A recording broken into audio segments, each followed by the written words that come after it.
Rock and roll. We'll call to order, and if you'd join us in prayer and pledge, please.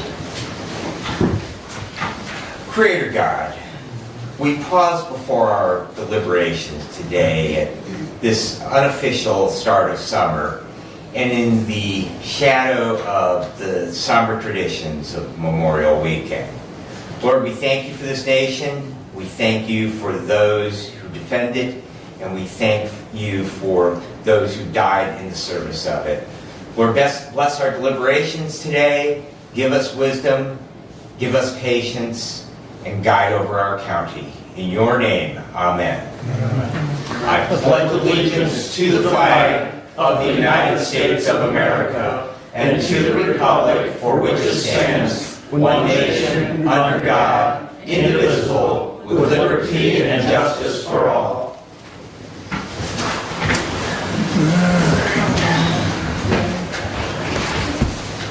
All right, we'll have our first call out to the public.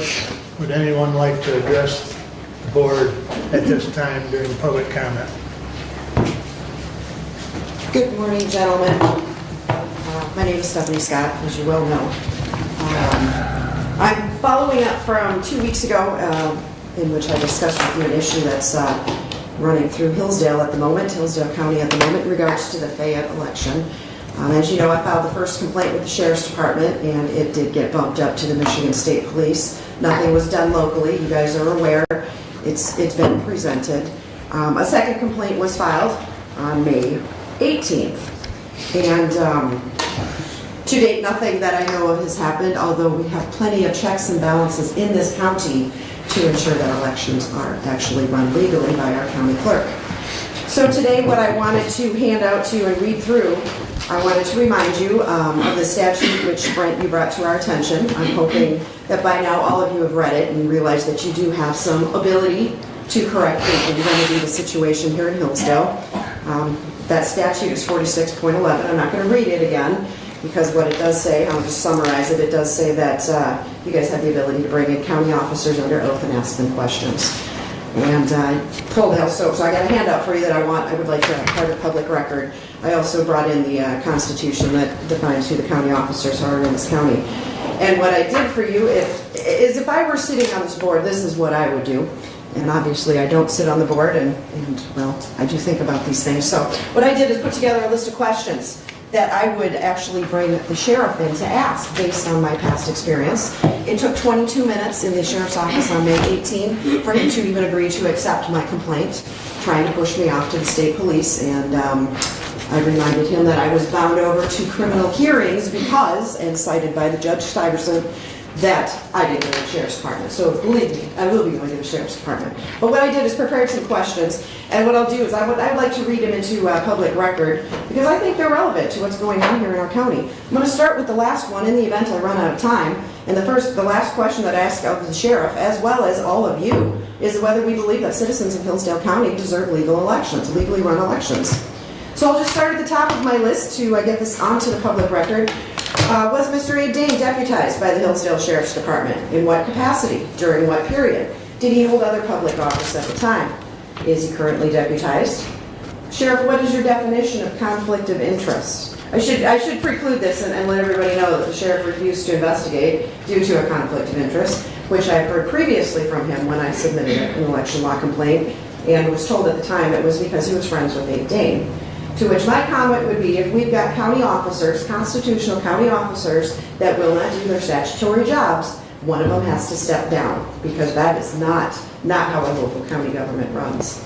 So, back to the conflict of interest. He won't do anything. Sheriff won't do anything because of conflict of interest. So, Sheriff, what's your definition of conflict of interest? What's the legal definition of conflict of interest? Have you had to use that complaint filed for previous complaints filed with the Sheriff's Department? Have you ever said you can't investigate someone who is your friend? How many times? Can you provide these situations? How did you handle it? Are you involved in every investigation that occurs within the Hillsdale Sheriff's Department? Do you contact the county prosecuting attorney for advice on what is conflict of interest? Is there a difference between personal conflict of interest and a department conflict of interest? What statute supports your ability to claim conflict of interest? Did you take an oath to perform the duties as Hillsdale County Sheriff? What did that oath say?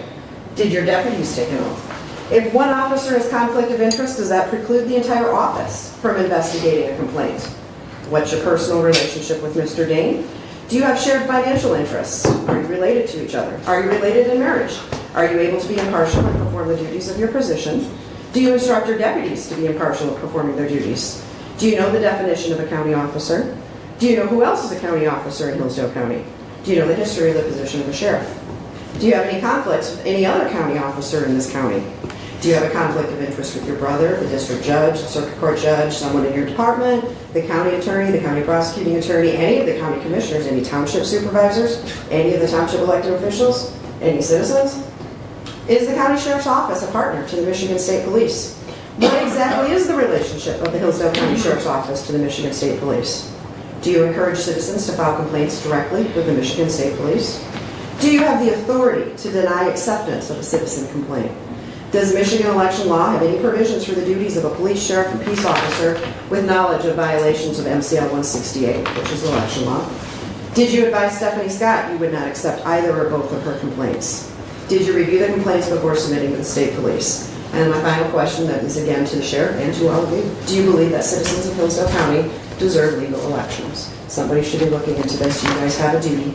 You guys pay the paychecks. So if you would be so kind as to include this into the public record for this meeting, thank you very much. Thank you. Anyone else wish to address the board at this time? Seeing no more further comment, public comment, I would entertain a motion to approve the consent agenda. Motion to approve the consent agenda as presented. Support. Any additions or corrections? Hearing none, all those in favor signify by saying aye. Aye. Opposed, same sign. Consent agenda is approved. Correspondence is listed. Any comments on correspondence at this time? Just a couple of things. There are a couple of things in correspondence from Walleyes, and I'll let Kara kind of highlight those in her presentation. That would be the Safe Haven event and the Annual celebration. yeah, annual celebration. So We Okay. have a public hearing coming up too. I don't know if that's no, about that. All right, look forward to that. Any other comments on correspondence at this time? Hearing none, entertain a motion to approve the regular agenda. Mr. Commissioner, because we're still waiting on some of the Spark Yep. individuals to get here. Right. If we would maybe move Walleyes to the first standing order, and then Spark would follow. Hopefully they get up here by then. Maybe we don't need to. There's Tammy. But yeah, with that change, I would move to approve the regular. I'll support that.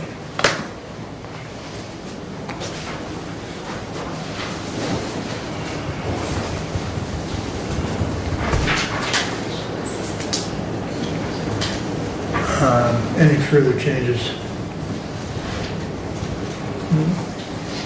All right, we'll make that change. With that change, all those in favor of the regular agenda as amended, signify by saying aye. Aye. Opposed, same sign. Regular agenda is approved as amended. Okay. Does she need some assistance? Does anyone know? We're checking. Thank you, Shannon. The city fire come up to provide some assistance as prior to getting here. So. Okay. All right, moving right along, then we'll proceed with that change, and that'll bring Wellwise up right now.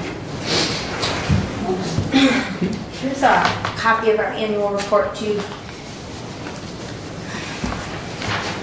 Well, good morning. I'm Kara Lorenz Goings. I believe this might be the second or third time I'm here before you. I'm the CEO at Wellwise Services. I've been there for about 13 years. I've been in the CEO seat for just over a year, so thank you for having me back.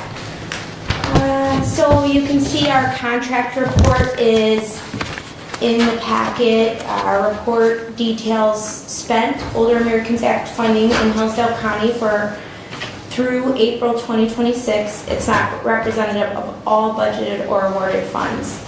As a reminder, contractors are permitted to submit transfer requests to allow for budget flexibility within the fiscal year. Contractors submit monthly cash requests and budget reports, and monthly meetings are held to discuss funding and trends in spending. And just to remind everyone, we serve Jackson, Lenawee, and Hillsdale County. Our mission is to help older adults, adults with disabilities, and their caregivers to remain independent in the community. I also want to say for fiscal year 27 through 2029, it's our multi-year planning time. There is an opportunity for our community needs survey. It's active through June 15th. Information gathered from the survey informs service delivery, program development, and grant spending for the next 3 years. It's a very important time for our community for planning purposes. We hosted a public hearing at our office on May 19th. We had over 60 attendees present, which is a big deal for a public hearing in the state. We've been recognized as having some of the most people at our public hearings. In addition, focus groups will be held at various locations throughout our region. Flyers were shared with each of you. We look forward to the focus group at Hillsdale County Senior Services Center this Friday at 11 a.m. if any of you are able to make it. Our multi-year plan is due to Michigan Department of Health and Human Services at the end of June, and the fiscal year 2027-2029 Older Americans Act request for proposals will also be issued in June, which facilitates our contractors that deliver our services. Some other agency updates. We held our annual meeting last Thursday with our board of directors. It was a very productive day and included the release of our fiscal year 2025 annual report, which is what just got passed around there. The lower level renovations, we were able to get an infrastructure grant through the Michigan Department of Health and Human Services, and our board of directors supported infrastructure enhancements, so we were able to renovate our lower level. It's nearly finished in our building in Brooklyn, and with the support of our, like I said, the board of directors and the infrastructure grant. And the really neat thing about that is we've been starting exercise classes in our facility over the last year, and right there in Brooklyn, there's not exactly a senior site and that sort of thing. People are really getting into it. We've been having over 50 attendees at our exercise classes. Right now, they're just being offered once or twice a week, and we're going to be able to offer many more classes, probably up to 6 per week when we first open up here. Wellwise Services have been selected to present 3 sessions at this year's U.S. Aging Conference in San Diego. They actually reached out to us on some of these, but we also submitted for sessions. We'll be highlighting our assistive technology program, our Safe Haven program, and then how we operate our grant planning and development, which we also highlighted at the Area Agency on Aging Association of Michigan conference last fall. On May 7th, Wellwise Services was proud to host Mary Lazare. She's the Administration for Community Living Principal Deputy Administrator, Assistant Secretary for Aging. The visit included opportunities to engage with older adults receiving in-home services, our enhanced fitness class that I just mentioned, we were able to stop by and see that, our assistive technology demonstration, our home delivered meals kitchen tour. We went to Lenawee County for that. They have collaborated with the youth detention center for a collaborative kitchen there, and it's pretty new and state of the art, so we were able to highlight that. We did a walkthrough of our lower level, and we went right to someone's home to see the services being delivered. It was a lovely visit. Wellwise has several upcoming events, as Brent mentioned. We have a public hearing on May 19th at 10 a.m. We have our Elder Justice Lunch and Learn on June 4th at noon. That's for community agencies. We have a 3-county coalition that works towards elder justice prevention and supporting people who have been abused, neglected, or exploited. And so we're trying to gather more community agency engagement in our coalition. That's what that's geared towards. We will be having our annual celebration June 16th at noon. If you're able to come by, you'll get lunch. Laura Sutter is actually our keynote speaker. We'll be doing tours of our lower level. We'll have our new vans for Hillsdale and Lenawee County in the parking lot. They're not our vans. The Department on Aging's and the Hillsdale Senior Center facilitate the vans, but the vans are really neat. They were a collaboration between Wellwise Consumers Energy Grant and the counties, so they're wrapped in all of our logos. So those will be in the parking lot, and it will be a very fun day if you're able to make it.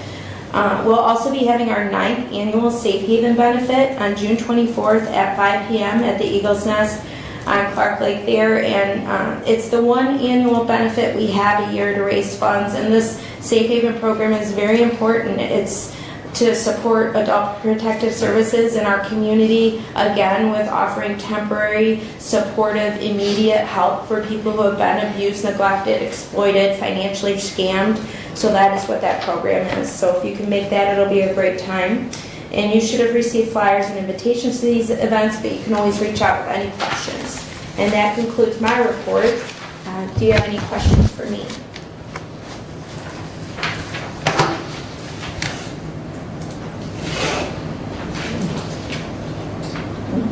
On that Safe Haven event, Kara, you go on there a little bit. How much has the agency been able to raise in the past through that event? Do you know? That's a good question. I believe, I don't have the exact number, but it's always been, well, most recently, somewhere between like $12,000 and $15,000 in the recent years, I would say. This year we're really excited. We have a new donation coordinator, and the Eagle's Nest has donated the entire venue for us. We were able to get the food sponsored. We have some new sponsors, and it's really a great time. The first two I was involved in planning, and they were at the Eagle's Nest, and it was just a nice venue to have it at. Since then we've kind of changed it up, but we're excited to try to keep it a little more consistent. But it is an underfunded program at our agency. There are a few underfunded programs, and that's definitely one of them. So it's a great cause. Anything else? Go ahead. Go ahead. I believe from the report in our packet, that year-to-date figures or total figures for the senior center is $189,000. From Walleye to Hillsdale. Yes, I believe so. Is it? Yes. Yes. Year-to-date or total? So it would have been year-to-date through Through April. Through April. First quarter. No. Well, That fiscal would be year. October. Yeah, October 10. 1, so that'd Through be April. Yeah, we have a 10 one. 6 months. a little more. They're about, yeah. Yeah. Go ahead. So my question is, in the booklet, as far as revenue, what I can tell is that total revenue is $34,108,552. Total expenditures is $33,577,214, and it shows a revenue balance on positive of $531,338. Is that for 2025? That's for fiscal year 2025, so October 1 through September 30. October 1, 24. Right. Okay, so then, my question is, as far as a fund balance, this would be the positive for a particular year. Is there a fund balance over and above that? And what might that be? There is a reserve fund balance. Do you know The most exact figure, recently? I would have to, Thereabouts, 2 million? more than that, Commissioner. Yeah. Many years ago, the agency set a 60-day, well, it originally started at 90-day reserve fund balance. 90-day originally, and then it was reduced back. We're currently at a 60-day Yes. operating reserve fund balance minimum, so we're, I want to say, over $6 billion in fund balance, but again, the agency is required to do that. Some of the things that the agency has been able to do with that fund balance over the last year is specifically, there were times where the federal government was maybe coming out of a shutdown, and the federal appropriation dollars that were to funnel to the state through Wellwise into like the senior center and the Jackson County Department on Aging, the Lenawee County Department on Aging, we didn't have what that total grant figure was. We knew roughly what it was going to be, but that money hadn't been released, so we used fund balance to make sure that the local agencies were made whole on when they submitted their funding request, and then we used fund balance to cover that shortfall for the time being, and then replenish that when the funds came in from the federal government. Additionally, we have the grant funding that Karen mentioned that we just got for the updates to the basement of the building that was not finished when we constructed that in '22. We used a couple $100,000 of fund balance to cover the gap. The difference from what we were going to get from that grant and what it was going to take to fully finish that basement. Additionally, the band that will be at the annual celebration, the one that's was given to Hillsdale County Senior Services Center, the other one was to the Jackson County Department on Aging. Yeah. We got a partial grant from Consumers Energy that covered One van. it didn't even fully cover one van. And so we used some of those fund balance dollars then to cover the rest of that and to provide the other van as well. So, so that fund balance has come in handy in some of those added services and benefits that we've been able to provide to the agencies that are working in the three counties that Wellwise. Right, so there's 3 counties, it's Hillsdale, Jackson, and Lenawee County. Yeah. And the expenditures is $33,500,000 plus. And to Hillsdale County is 189? No. Is that, No. That's what I... No, that was the, okay. That goes to the senior center. Senior center, there's What other. might be the total for There- Hillsdale County?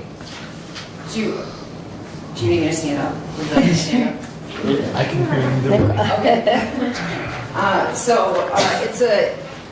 It's a good question, and I think what's important to remember is that the report that I sent every time we come, that report shows one line of grant funding. We're required by the federal government to make reports to county commissions about how Older Americans Act funds are spent. So that's what you're seeing in those other reports. What you are seeing today in the annual report is our entire agency. So the bulk of the funding that we receive is through Medicaid reimbursements for our waiver program. So that's where you're going to see that difference. So there's a lot more funding that goes to Hillsdale County than just the $189,000. Correct. But yeah, they'd have to crunch the numbers to get that exact figure. Yeah. Okay. And you can see that, the funding we get is going back to direct services. And like Brent said, reducing that to 60 days cash on hand, that would be eaten up quite quickly if we, because it goes back out to direct services for our My Choice Medicaid waiver plan or program that keeps people out of nursing facilities and or some of the other senior services type programs we offer. What funding cuts are you seeing now? Well, as far as cuts go, Brent kind of hit on this. It wasn't necessarily a cut, but we didn't know what to expect with some of those federal funding changes. So we were thankful to have our reserves to support the communities at those times. So that's always questionable. We don't know what's going to always happen with that. And Older Americans Act funding is very stagnant. And we're in something called the shift right now, where it's 10,000 people are turning 65 a day and 10,000 people are turning 80 a day. So the needs into our agency, we had over 22,000 calls into our agency last year alone. So with that, we have to offer more services with less funding.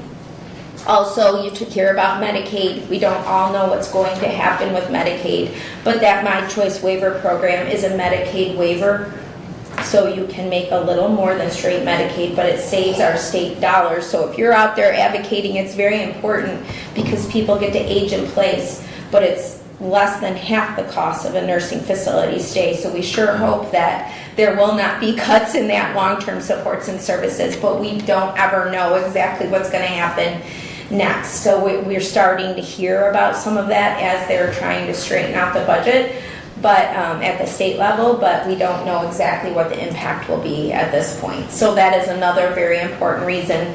60 days cash on hand is not tons, but it's very important and we're thankful because all waiver agents and area agencies on aging aren't in the same situation we are that way, to be able to give back when there is gaps. So it's kind of a crystal ball at times, so I can't exactly tell you exactly how the funding cuts will be affecting. Thank you. Yep. Thank you. Any other questions? I just want to thank Nicole. She's always great at pulling our reports together for us too. So, Thank you for. thank you. Yep. Thank you very much. All right. Without further ado,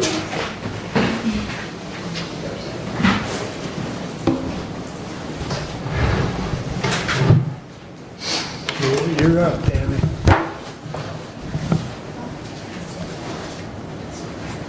What does that say? Just hit remind me later. Don't hit that, yeah. There we go. Is that a PowerPoint? I don't know. Okay. That's the PDF. Fine. Ready? Yes, you're right. You'll have to use the arrow to go down through the pages there. Right here? Yeah. Okay.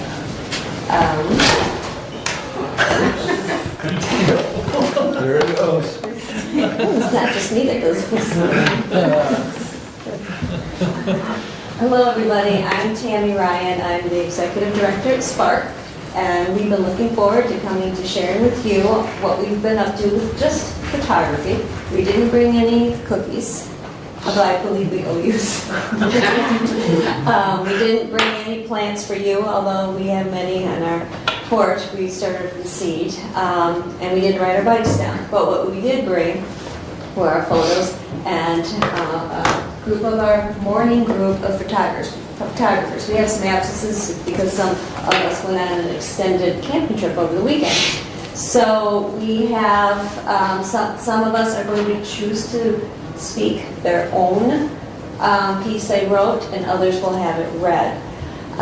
New this year, Cindy's going to share the wealth of presenting to you. Cindy is our program director, and very valuable, and so everything we do here, in addition to, and there we go, Jessie Brendan.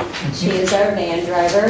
She's the first person a lot of our folks meet, and she provides excellent counseling, because as parents, we all know the van ride, car ride's the best place for discussions. And so we raise our families. And then Megan Dilliard is our most recent hire last fall, and she has been a wonderful addition to our program. So we have a staff of 4. And we will get started. Michaela would like to speak last today because she would like to summarize everything.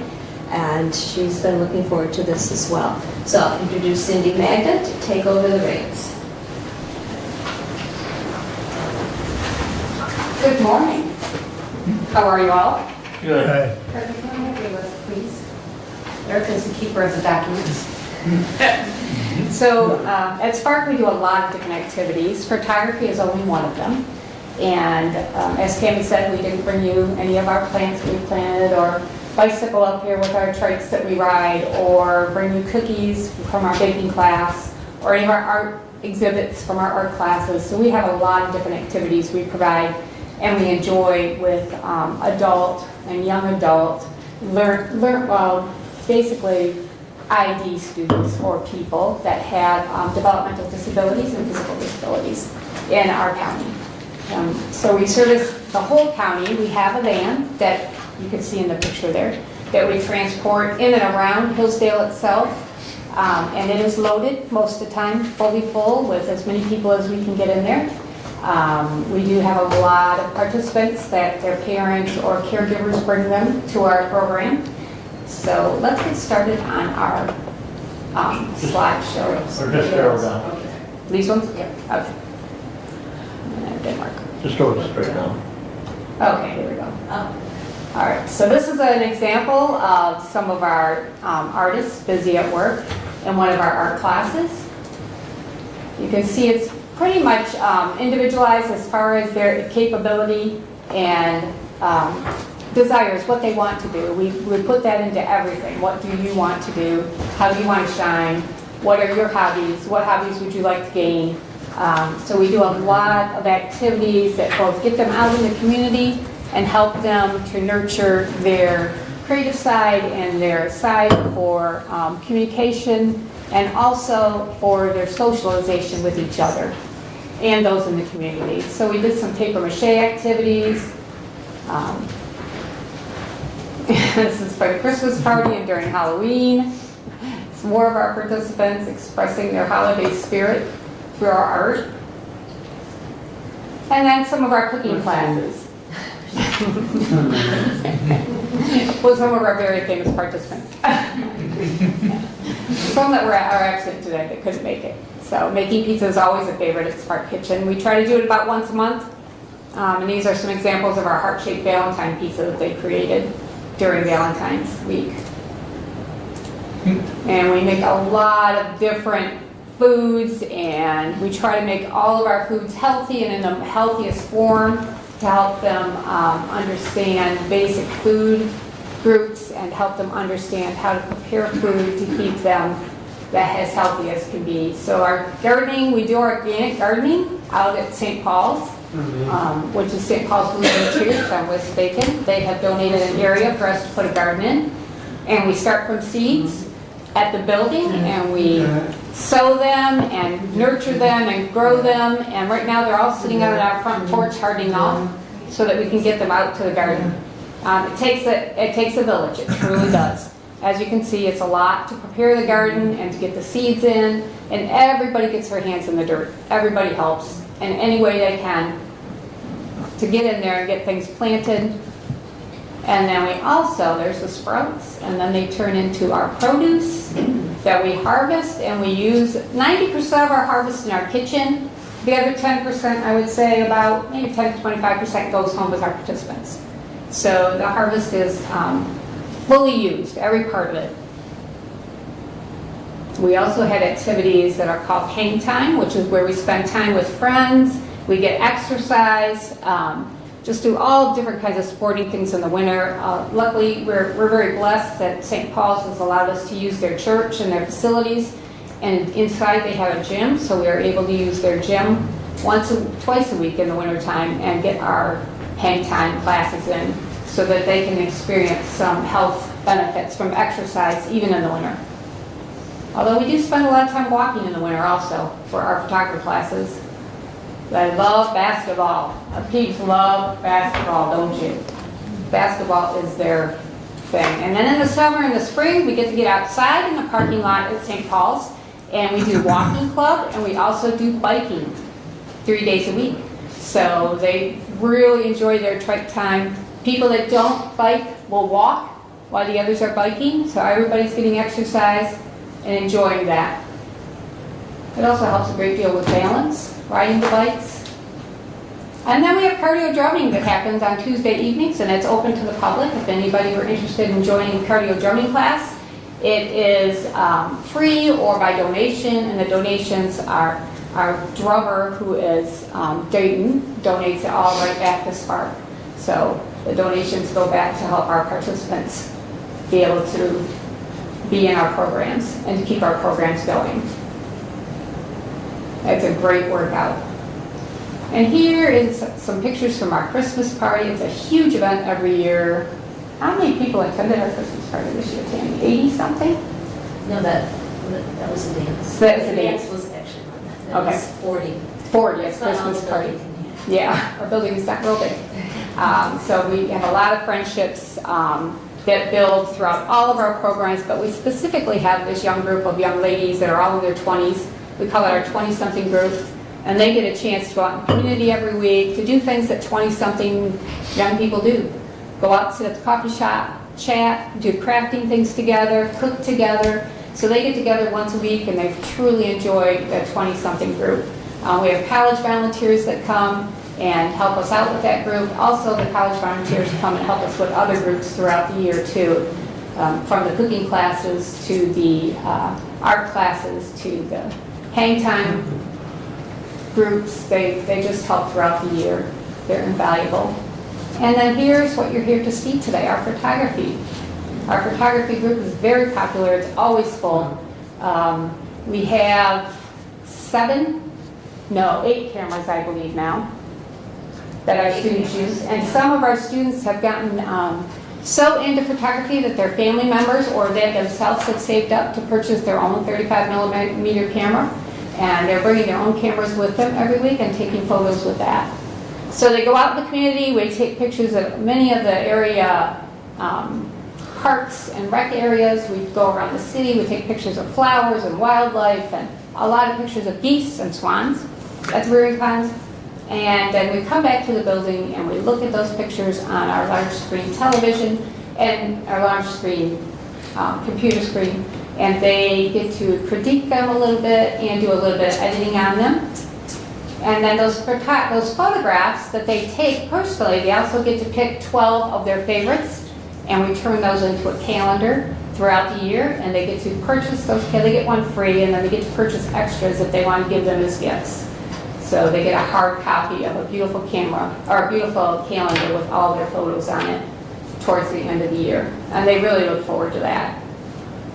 Here's some more pictures of them out in the cold, and we do take photos year-round, as long as it's not too treacherous to get our van out. You know, often those times we walk around town and take photos. So they dress really warm and they're excited to go out. Some days we take the van out and we don't even get out of the van. We stop and we get pictures through the van windows when it's really, really cold. Or we stop and we all unload and then we get back in the van to warm up. So we make sure that they can get out. We do attend the fair once a year, of course, when the fair is in town, and we have some beautiful photographs of the fair. One of our participants even took this picture of the Jersey cow in the bottom corner and then turned it into an art project, and she did a painting, or it wasn't a painting, it was a charcoal, and there's Steve again. Yeah. Steve's quite famous. This is their group at the fair, enjoying time. They present their work at the at the photo booth at the fair, and they compete with all the other photographers for prizes. We had somebody get several honorable mentions and a second We got ribbons place. this year, We too. did. And 2 of us. We did get ribbons this year in the fair, which was wonderful. And here we are back at the Christmas party, enjoying the festivities with all our friends. We do a lot of crafting during the party. We eat pizza, we drink soda, we make Christmas cookies, all kinds of fun stuff. We have hot chocolate. It's quite an event. And then the snowball dance. This is one of the other big events of the year. This year's dance, Tammy said we had close to 80 or around 82 people attend. It's held again at St. Paul's in their gym.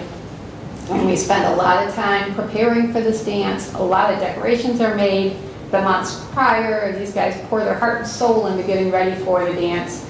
And then the final night comes and they get their chance to shine and be with all their friends and just have a good time partying. So, no matter what the weather calls for, our spark photographers are there to catch it. Catch a photo of it. You can see some of the examples of their beautiful photography here. They are quite talented.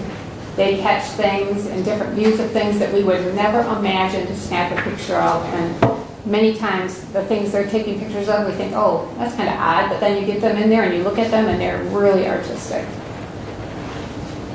Here's some of our groupies just having fun together, traveling in the van. And it is, first and foremost, a place for friends.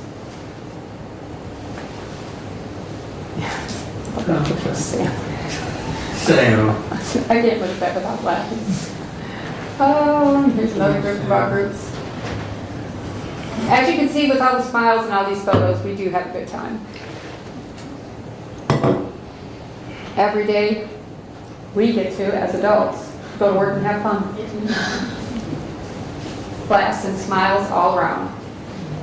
It truly is a blessing. Okay, so with that, I would like to have some of our folks come up that would like to present. Michaela wants to go last. Megan, did you want to read, or did you want me to read yours? Okay, Robert, who is not here, stated that the best thing about Spark is spending time with friends, new and old, and his favorite activities are gardening, art, and dance. And I have to tell you, Robert's not here, but he would tell you his favorite thing about the garden is eating all the little cherry tomatoes. Megan, who's here with us today, says that she enjoys coming to Spark for cooking, hang time, and photography classes, and her favorite thing is spending time with friends. She says it is the best. Audra, did you want to read? Everybody say no, thank you. Audra said she's part of the girls club, and they went shopping for outfits for the dance together. Oh, that's quite an outing, and that is so much fun. A college volunteer named Jessie went with them. Their group goes to local coffee shops, and we talk and laugh a lot. Aaron, you want to come and do yours? Come on up, buddy. Sorry, Joe, I should have moved that when I got up. All good. I got you. Thank you. Aaron participates in quite a few of our classes. Go ahead. I like taking classes a lot. We make different things, and we get to hang out and laugh with my friends. My favorite recipe that I make is the grain balls. It's fun. So he does love cooking. We do have a good time when we're cooking. Thank you very much, Aaron. Well done, buddy. I didn't know your favorite was the green ball. One of our healthy ones. Yay. This Miss Erica, would you like me to read for you? Okay. Erica said she loves hang time. And I can second that. I love hang time too. I like to shoot basketballs in the gym, and she gets to spend time with her friends at hang time. Michaela is our presenter. That's going to Brown. I would just like to say that it is an honor to speak in front of all of you today. My name is Michaela Red, and I have been an advocate for about 6 years now. Freedom photography class is about reading through the lens and an opportunity for creativity. Cooking class, we learn healthy recipes that we then can make at home. Art class allows us to express ourselves in many ways and is an outlet for creativity. I am not in cardio drumming or hang time, but I think both those classes are to exercise in a fun way. Gardening teaches us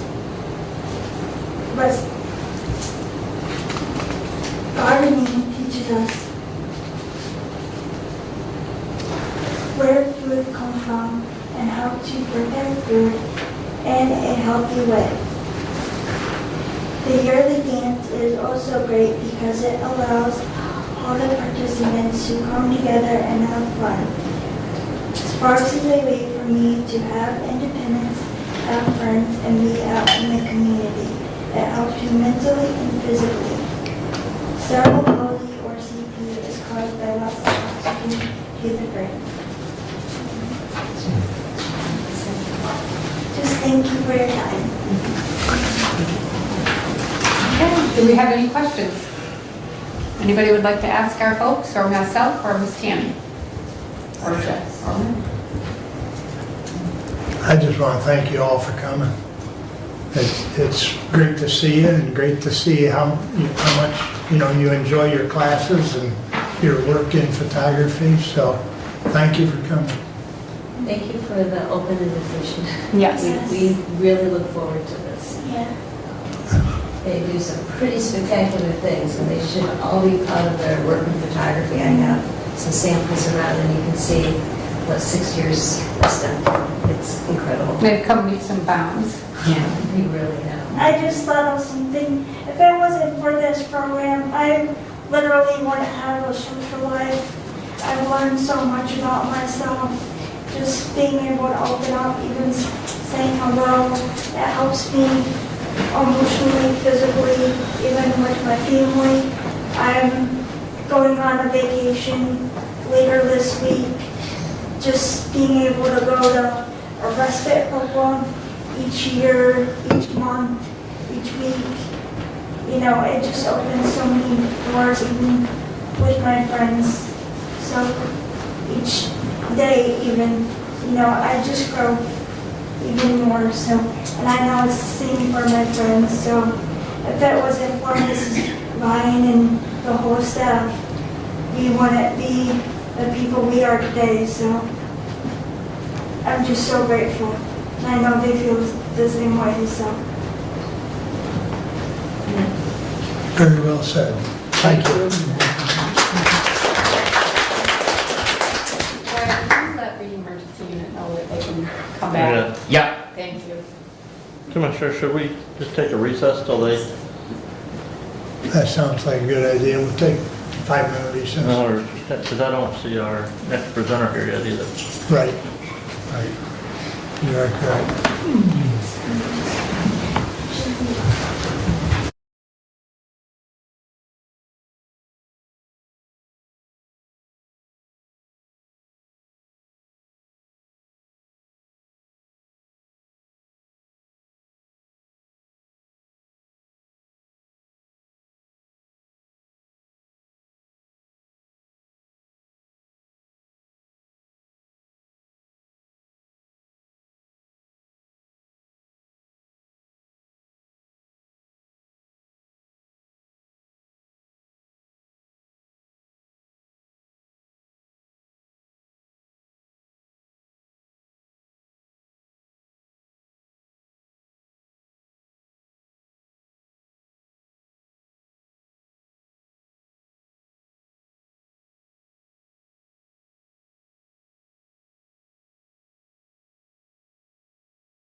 Commissioners, we are ready to resume.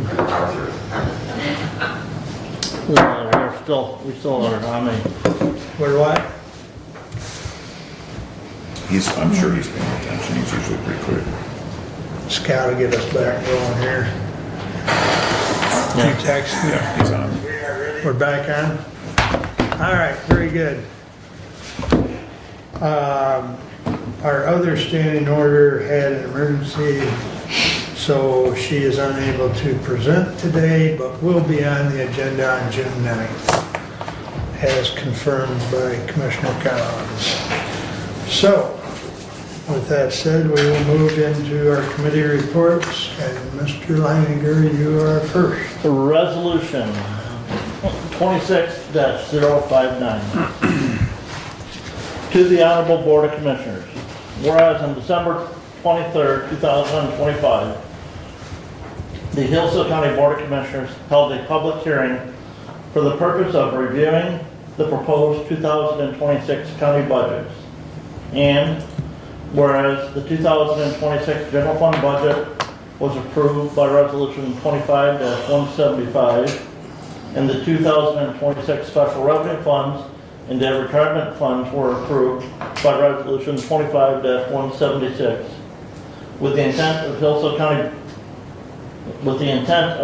County Board of Commissioners to levy property tax millages as follows: county operating 4.8074, medical care facility 0.5940, senior services 0.9888, ambulance services 0.9900, mental health services 0.4851, and public safety communications voted debt 0.9910, subject to reductions per the Constitution.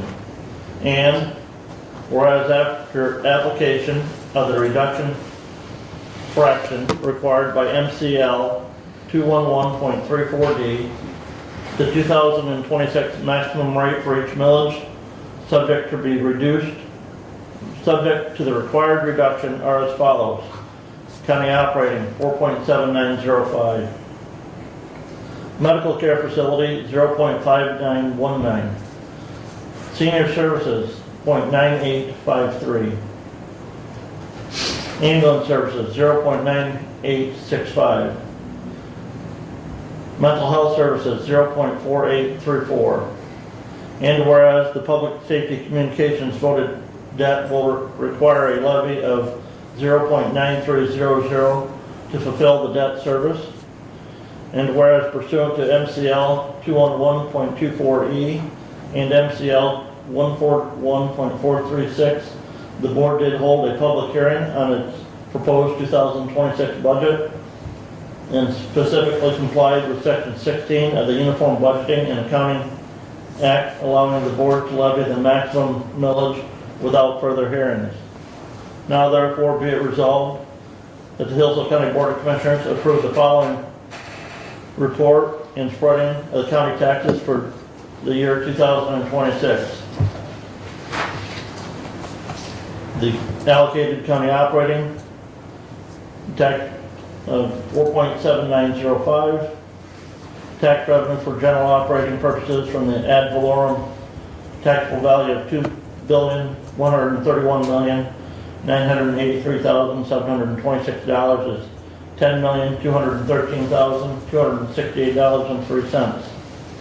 Special voted 2024 medical care facility 0.5919, tax revenue from medical care facility fund $1,261,921.16. Special voted 2022 senior services 0.9853, tax revenue for senior services fund $2,100,643.56. Special voted 2024 ambulance services 0.9865, tax revenue for contracted ambulance services $2,103,201.94. Special voted 2018 mental health services 0.4834, tax revenue for mental health services, $1,030,600.93. Voted debt, 2024 public safety communications, 0.9300. Tax revenue for debt services, $1,982,744.86.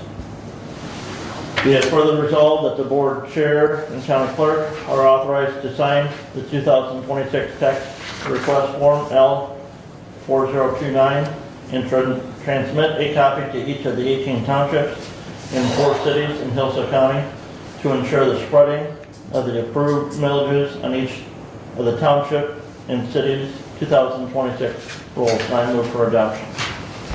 Support. Moved and supported. Any discussion? Just for a point of reference, the total millages levied by the county in 2025 were 9.0793 mils. The mills levied here for 26 will be 8.7676 mils. Two key things for that reduction are the paying off of the debt for the medical care facility, and so that debt levy is no longer necessary. The reduction in the public service communication levy that will need to be levied to cover the debt service, and then the Headley rollback on the other millages, which equates to a 0.3117 total mill reduction from 25 to 26 tax year.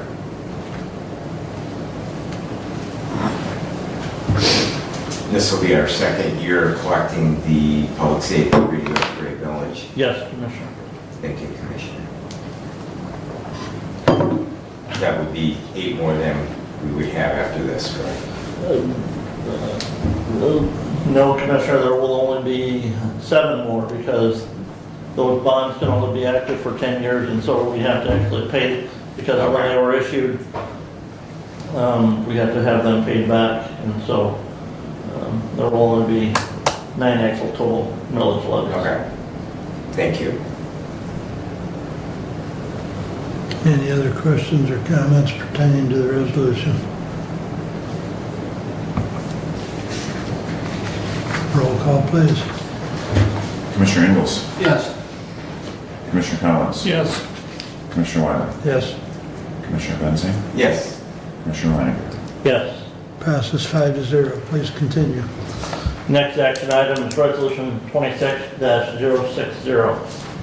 To the Honorable Board of Commissioners, whereas the Opioid Committee met on May 13, 2026, and was presented with a request on behalf of the Hillsdale County Sheriff's Office and Hillsdale County Jail to provide funding for medication-assisted treatment, and whereas the use of opioid funds for this purpose is allowed under Exhibit E of the opioid settlement, and whereas the Hillsdale County Opioid Committee recommends authorizing the use of opioid funds for this use, and now therefore be it resolved, the Hillsdale County Board of Commissioners authorizes the expenditure of up to $120,000 through the end of fiscal year 2026 to be spent on medication-assisted treatment as outlined by the Hillsdale County Sheriff's Office and Hillsdale County Jail proposal presented to the Hillsdale County Opioid Committee.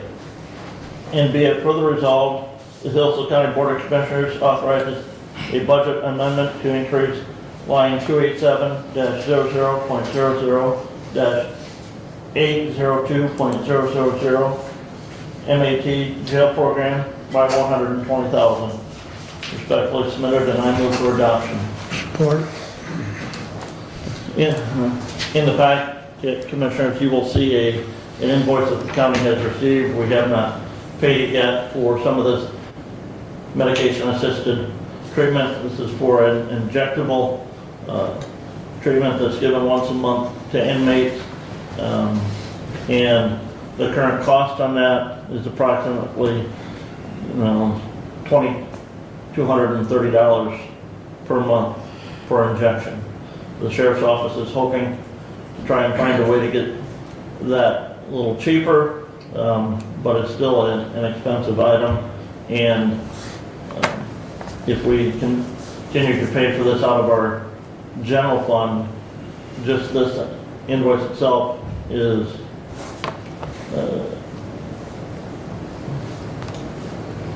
65% of our jail inmate budget, medical budget for the year. So my question, Commissioner, and I think I've answered it, is that we're already spending on an oral form of medicaid-assisted treatment, and there are a number of reasons why the injectable is a better.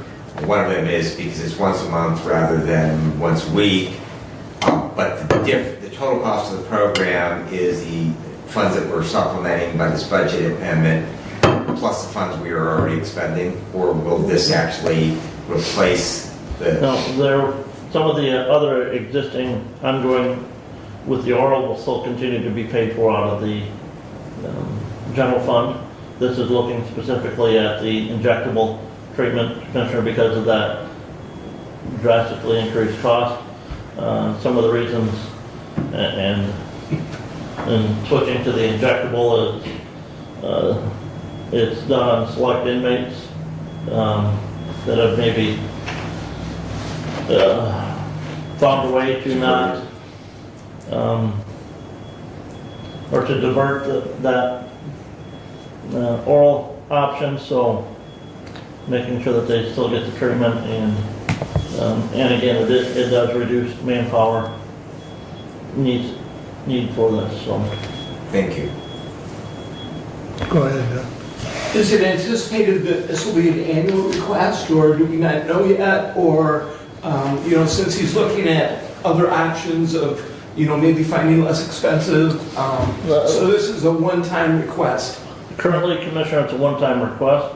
I would tell you that there are court decrees out there that we are required as a county to provide medication-assisted treatment for substance use disorder to all inmates in our care at the Hillsdale County Jail. Hopefully they can find a cheaper source, or one of the discussion items at the opioid committee was as opposed to the drug that they're using, what other alternatives are there, same injectable, I'm not necessarily sure generic, but just a different drug itself, still an injectable item. And again, because of those court decrees, whether we have the opioid funds to cover this or not, it's something that the county will continue to have to pay for. Understood. So with the opioid money that we have as a county, we're now potentially going to provide $120,000 to the Sheriff's Department for the opioid MAT. What's the balance in that fund? Any idea? I would have to double check. Currently, fund balance, we're in excess of $600,000. And we started at 800? No, Commissioner, it started at zero. Well, yeah, we started at zero, but Okay. it fluctuates, Doug, because of money's coming in. I mean, probably sometime in the last 60 days, we got some more monies in from the lawsuit that tied different pharmacy, or not pharmacy, but It tried the benefits, pharmacy benefits administrators. right. So, there's Potentially, how much have we received? Do we know that? well, we've only received somewhere between 800 and $1 million. I don't think it's quite that much, Commissioner Lewis. All total is what he was asking. I know. I Because just we've don't- sent some money out already. We'd have to ask Derek if you want an exact number, but I think we're somewhere between 800 and $1 million is where we're at as far as total received. And keep in mind, we've paid some of that out, and that's why we're probably somewhere around 600. But we're expected to be, The last over $2 million total by the time it's done? The last report from, that's out there is $2.4, $2.5 million total. And Exhibit E determines what it can be spent on. Exhibit E is the guidelines for those expenditures. Yep. And one of the key things highlighted in there is medication-assisted treatment. And the, in your packet, as part of the support of this, if you will, was the document from the sheriff's or the jail department. And if you notice in there, there was 3 years asked for. As a committee, we said we do 1 year at a time. Because I think as a committee, we thought it'd be a good idea to review it annually. So rather than just give them a blanket 3 years, we'll review it again, probably January, February, or some such. Thank you. But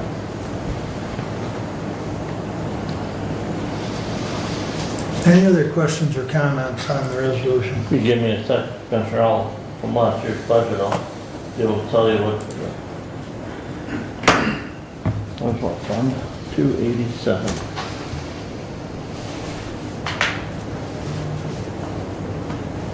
And Yeah, so, the intent is to go to more of the injectable product because there's less chance for abuse of it. The tablets, as Jason said, they find all kinds of ingenious ways, even though they check the inmate's mouth after the tablet's given to them, somehow they're able to bring it back up and abuse it, because I guess you can abuse those tablets. So, or trade them for other goods. Commissioner, at the end of, we were projected, or 25 budget projected a fund balance of $680,000 at the end of 2025. And prior to this amendment, we were projecting our 26 ending year fund balance to be $780,000. That answers my questions. And that 780,000 includes the money that we've already appropriated for the... That includes the prior appropriation amount, yes, Commissioner. Right. Okay. Any other comments or questions on resolution 26-060? Hearing none, roll call please. Commissioner Cummings? Yes. Commissioner Wiley? Yes. Commissioner Benzing? Yes. Commissioner Leininger? Yes. Commissioner Ingles? Yes. Passed 5-0. Please continue. We have Material Management Committee meeting on Thursday. We have received a notice that Ashland Metroff is resigning from the Material Management Committee. I believe she just doesn't have the time right now to fit those meetings into her schedule. So we will be needing to find somebody else for her position on the on the Material Management Committee. I do believe there is someone from Jefferson Township that will be, if they have not already, submitting an application for that opening. Okay. I haven't gotten any. Okay. I'll follow up. They had discussion at their meeting this past month. We have a Board of Health meeting on Thursday, and I'll let Commissioner Collins cover a few more things about that. As Kara said, Wellwise meeting last week, the board did have the opportunity at that point in time to tour the basement and the work that's been done there. It is an enhancement to that facility, and would encourage those of you that can get over for the annual meeting, annual celebration in June. Take in the building, see some of the work that's being done there in Brooklyn. Derek spent last week working with the auditors, providing them with the documentation that he needed. So some of the things that we want to see, some enhancements in that personnel manual, we didn't have time to work on because he was busy getting answers back to the auditors and making sure everything was set for them. In the packet was a expenditure report year-to-date that Derek had provided. Don't know if anybody has any questions regarding that. was in the communication room.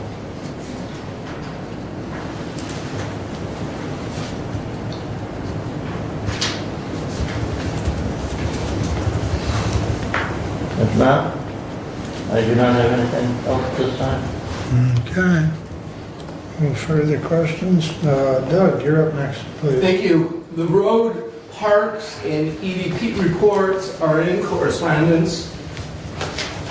The Housing Study Committee did meet last Monday. The purpose of the meeting was an interim check-in on the housing study concepts before sharing the full detailed draft and numbers. That report is expected to be presented in June. And that's it.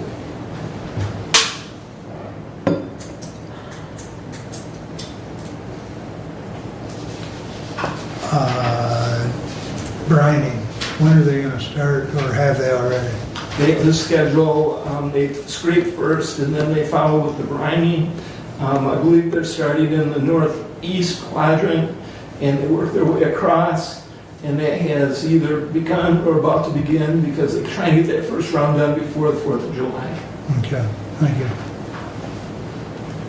Any other questions for Doug? On the facility side, has there been any discussion with Michigan Works Southeast regarding the language in their lease that required them to pay an increase in that rent based on the change in inflation? Yes, the holdover section, yes. Section 14 of the lease, I did speak with Shamar last week, and he is aware of the holdover clause that has that CPI adjustment. He also has the information that we provided for the request for proposal on the lease that has expired for the new lease, and that is in their hands at this time. They have to internally decide how they're going to handle it. But yes, that was discussed, and he is very aware, and that will be addressed.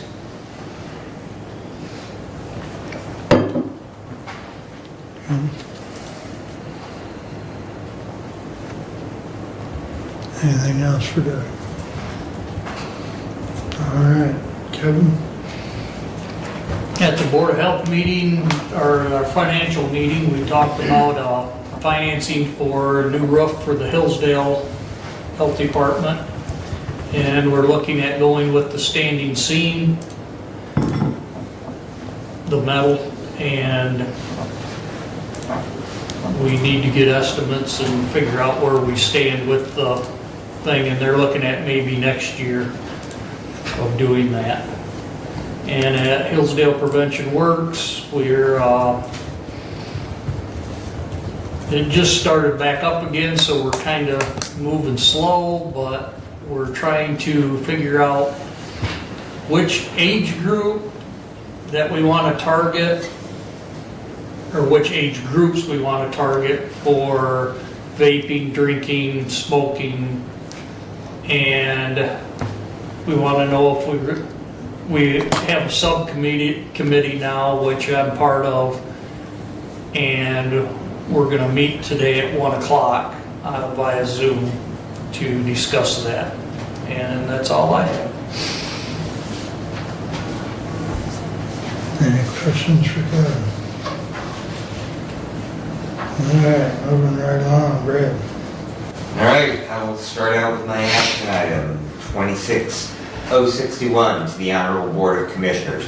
Whereas the Hillsdale County Emergency Telephone Services Board, the ETSB, met on May 20th, 2026 and approved a Michigan Public Safety Communications System MPSCS Radio Additions Policy, Central Dispatch Administrative Order number 1.4 for private sector entities wishing to gain access approval to the MPSCS radio system in Hillsdale County, and whereas the Consumers Energy Company wishes to gain access to the MPSCS radio system in Hillsdale County, and the ETSB has approved the request and attached agreement, and whereas the Hillsdale County ETSB also approved at their May 20, 2026 meeting a template agreement regarding distribution of communications equipment for use with area police, fire, and EMS agencies who may require various types of communications equipment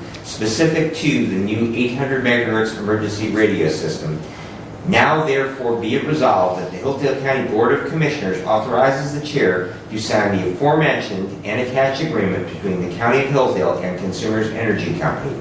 Be it further resolved that the Hillsdale County Board of Commissioners authorizes the Hillsdale County Central Dispatch Director to sign the equipment distribution agreements with the various area police, fire, and EMS agencies and keep them on file. And I would move for adoption. Support. Thank you. So this resolution covers two different things. One is you previously had information about that Consumers Energy, and this is true in a number of counties already across the state. They actually have an agreement with the MPSCS in regards to placing equipment on the state towers, and this simply allows them to add additional radios. They will pay an annual fee to the county for having their equipment. They will actually locate some additional channels or frequencies in the communications buildings at the base of each tower and have additional equipment on the tower. And for that, they will be paying us an annual service fee per the number of radios that they have on the system. This also basically sets the groundwork where we can have other private non-governmental agencies the ability to also do likewise, which is the case in several other jurisdictions across the state. The other is to set a policy for the distribution of the equipment. You have a copy of that in the packet. This was reviewed by and prepared by Mr. Thompson.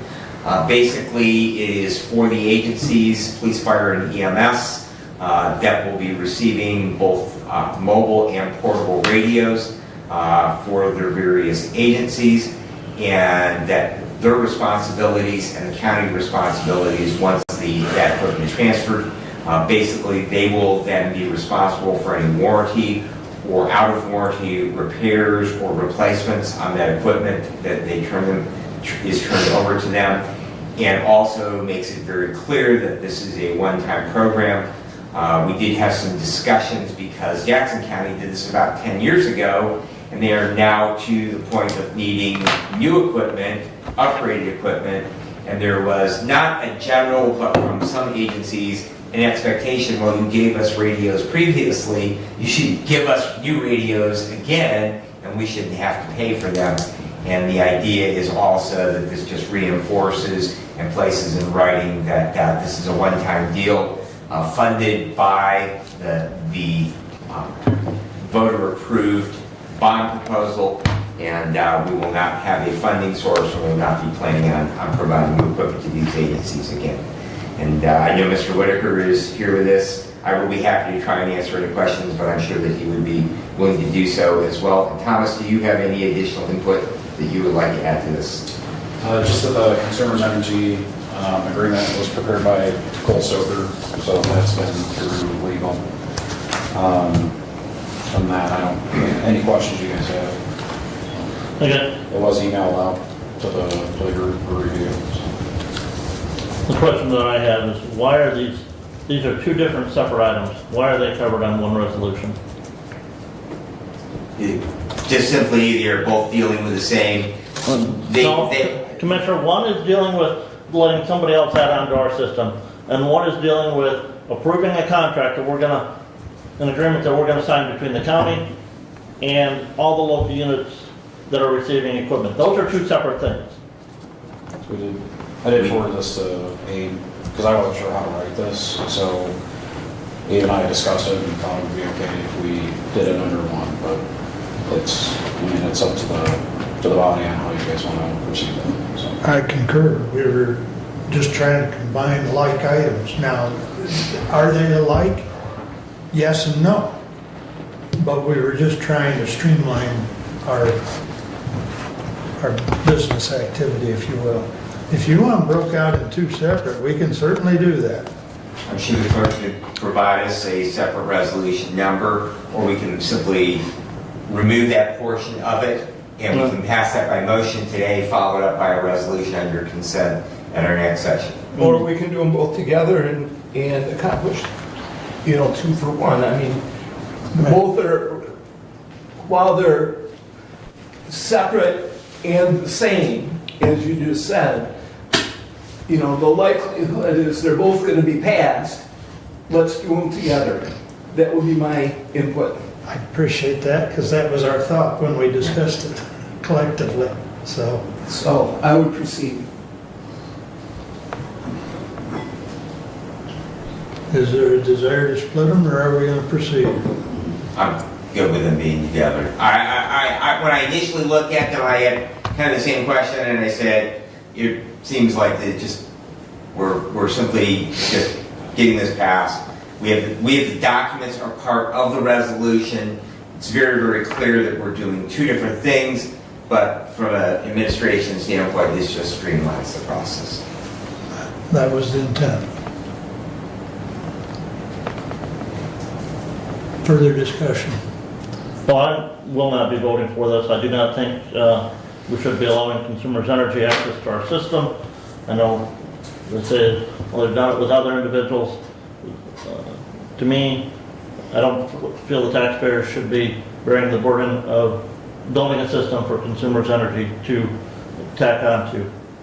Consumers energy has enough money, they can go build their own system. We're talking about a rental rate. What number are we considering? $250 per radio that they add to the system. And that would be something, a policy that we would move forward with other requests. Correct. We've already been approached by the college to put It's very common to use towers for other, Well, Commissioner, here's my other key issue on that. This is a taxpayer-funded tower. This is not a tower that was built by a private entity that they can then lease space out to somebody else. This is a taxpayer-funded system. And for-profit entities, as far as I'm concerned, should have no part in it. Mr. Chair. Go ahead. My question would be, has the county leased tower space to other private for-profit entities on current infrastructure that we have? We have. Then we're not doing anything any different, Commissioner. And if you had objections to that, they should have been raised when those agreements were. I was not sitting in this chair when those agreements were done. One of those agreements was not even approved by the Board of Commissioners. It was done by the director at 911. The other issue that I'm still waiting for an answer on is what happens tax-wise when you start leasing space on these towers to a for-profit entity. Is that tower now a taxable item? Well, we haven't had that conversation with the county equalization director. And the county equalization director specifically pointed to a statute that Consumers Energy utilizes with the MPSCS system already, that they already have an agreement in regards to that. They also do pay taxes as personal property on the equipment because they are physically installing equipment, and they have an obligation under the state tax code to Michigan Department of Treasury and the local assessment units to file a personal property tax statement. And so they will be paying, the entity that is placing this equipment will be paying personal property taxes on the equipment that is placed both in the radio shacks or buildings that face the towers, and also the equipment placed on the towers. That is covered under number 3, responsible parties, subsection B, number 5 in the contract.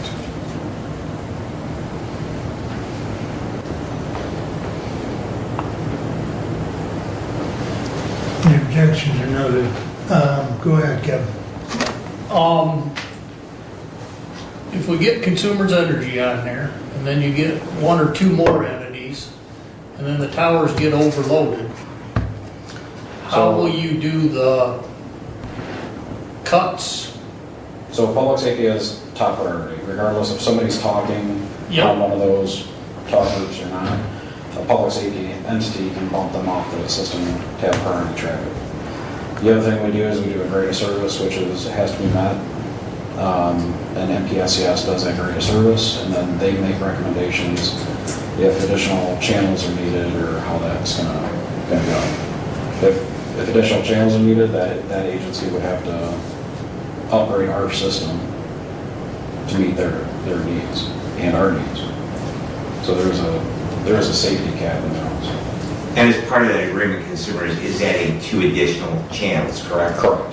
So they're adding capacity for their demand on the system. Yeah. But we would still have access to those additional frequencies Correct. where we have a large scale event. Yep. And also, I might add to that, and speaking of large scale events, we might think of the public safety application that just occurred in neighboring Ranch County and adjacent St. Joe County in regards to the tornado events that took place there, which required a huge response, not only from public safety agencies, but also from the public utilities.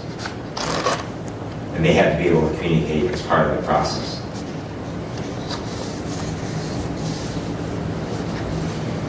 Any further discussion or questions?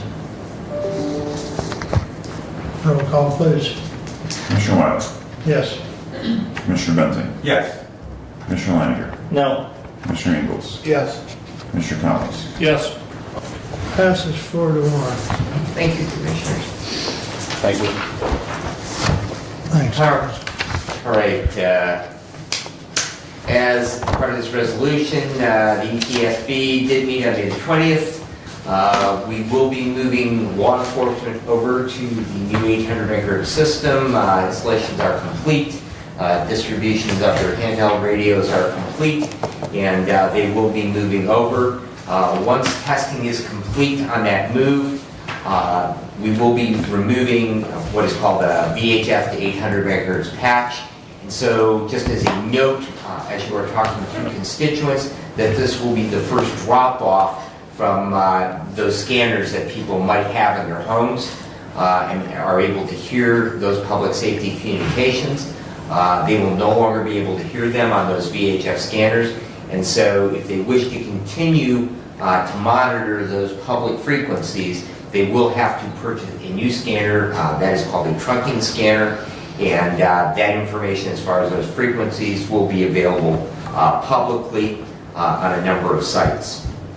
So that is something to look forward to, and so law enforcement will be first, but eventually they will no longer be able to hear the fire or EMS communications on there as well. We will have the new facilities job description under the management and personnel report today, and thanks to Commissioner Wiley for all the work that we were able to accomplish together on that. It was a bit getting through it. So Deb Mesker was a huge help as well.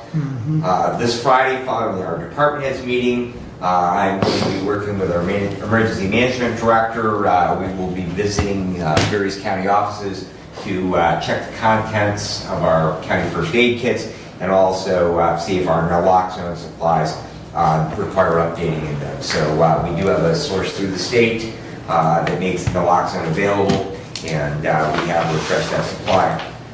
Mark Katz did convey his thanks for passing under consent today the approval of the grant application for community corrections, and I believe this is the 3rd year that we've done that, and he does appreciate the support from this body.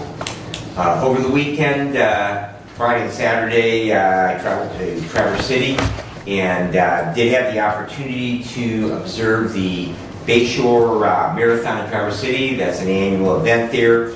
It is of note from a public safety perspective because it is spread out over a very large geographic area. Starts in downtown Traverse City, travels a significant way up Old Mission Peninsula, and then back down again. They actually have multiple starting points because the marathon starts at the base of the peninsula, but then they also have a half marathon and a 5K, and those have different starts because they all finish back at the same place.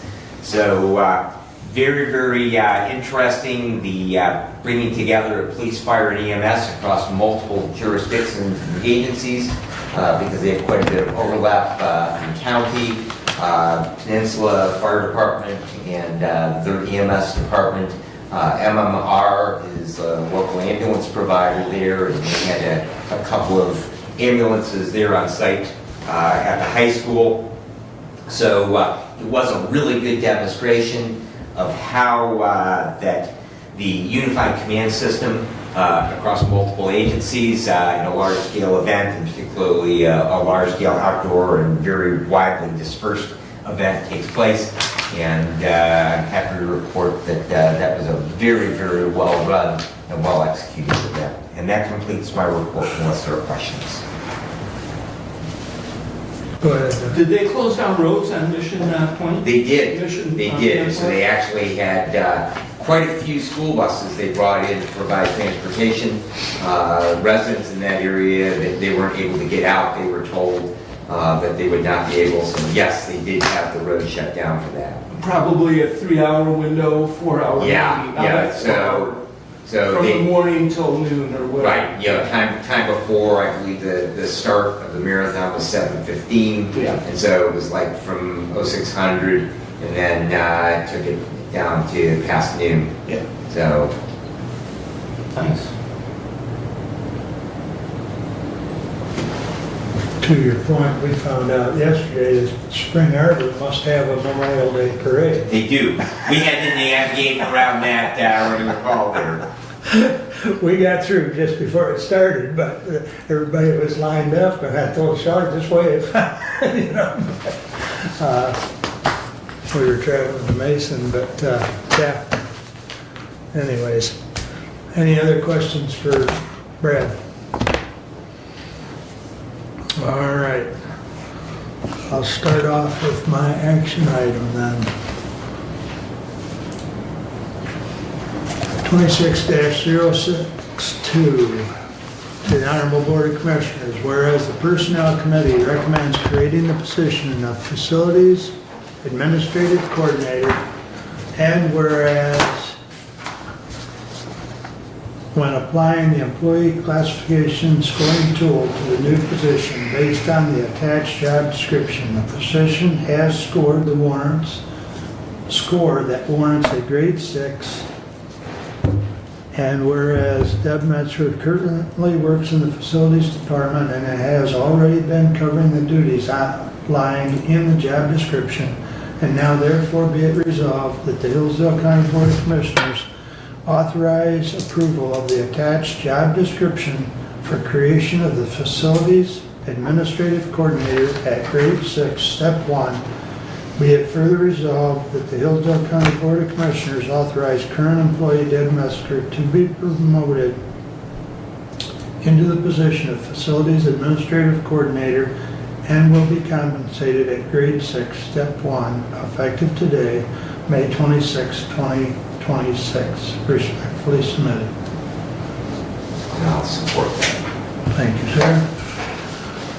I think it's self-explanatory if you read through the job description and the scoring sheet. Brad and I did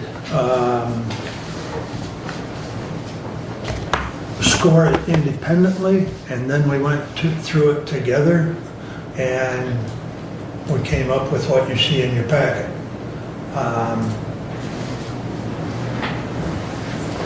And I guess it'd be fair to say that we were low on one run and high on the other, and then we kind of looked at where we ended up. And so, you know, the process that Mark Notley left us with is somewhat subjective, but you need to read through each of the scoring items, if you will, and that's the process we took. We spent however much time, I don't recall, hour and a half or whatever, working just on the scoring sheet alone. So, but if there's any questions or comments, Brad and I'd be happy to attempt to answer them. Question? I have numerous. Fire away. We knew you would have. This is a position that, according to the job description, reports and is approved by the Board of Commissioners, correct? Correct. Have we ever hired an individual in your time on the Board of Commissioners that a direct hire by the Board of Commissioners that was not interviewed by the Board of Commissioners? and that was not posted for all candidates to apply.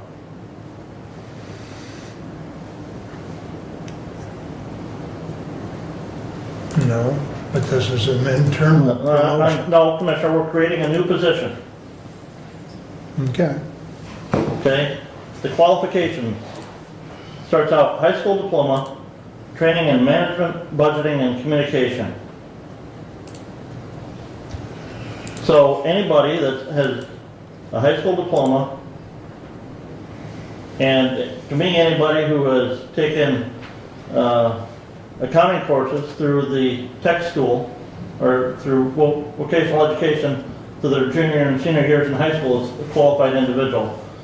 And so looking at the scoring factor, I'm wondering how we got out of the high school diploma or equivalent in that first factor on the scoring.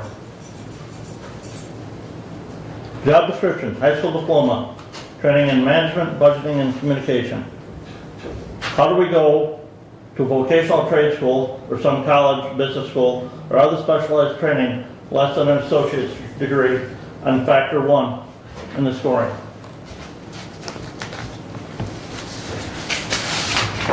Right there's your answer if you want to look through them. They are Again, this is- courses that have been completed. Commissioner, we're not looking at what this individual has. We're looking at the job description and scoring it based on the job description, not the person that we want to chew into that job description. Fair enough. But, fair enough. I won't say what And I'm again, thinking. I'm wondering how the qualifications, it says nothing about a 5 years work experience, it says nothing about, managing individuals. It says high school diploma, training in management, budgeting, and communication. And again, any graduate from this county that has spent time, whether at Branch Area Career Center or at Lenawee VOTEC, because I don't believe Hillsdale Career Center has an accounting program, but anybody, as far as I can see, that has spent time in that would meet that requirements of the qualification. And so, taking that qualification description and coming to the scoring, how do we get to a 4 to 5 years work experience and a vocational or trade school training? As I already mentioned, this score sheet for any one of us and any department head that has read through this that Mark Notley provided is subjective. And I would also argue that the second line, knowledge, skills, and ability, cover those additional skills.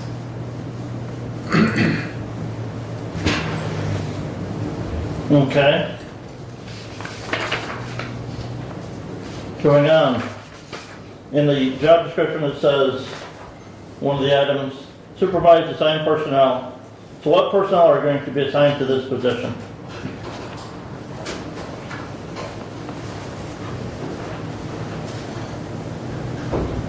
When you say what personnel, whom are they going to be delegating? Who are they going to be supervising? It would be my understanding they would be supervising all of the not direct maintenance staff. So we have a custodial staff and we have a maintenance staff.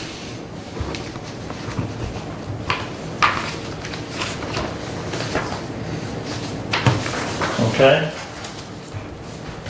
There's a score factor, and I have to find it here, give me a second, that deals with number of people that are supervising. In the maintenance staff, or the custodial staff, there's currently 5 people.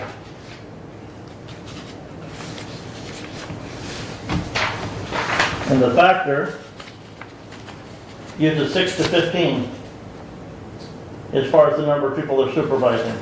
Where do we get 6 at? That's factor 4.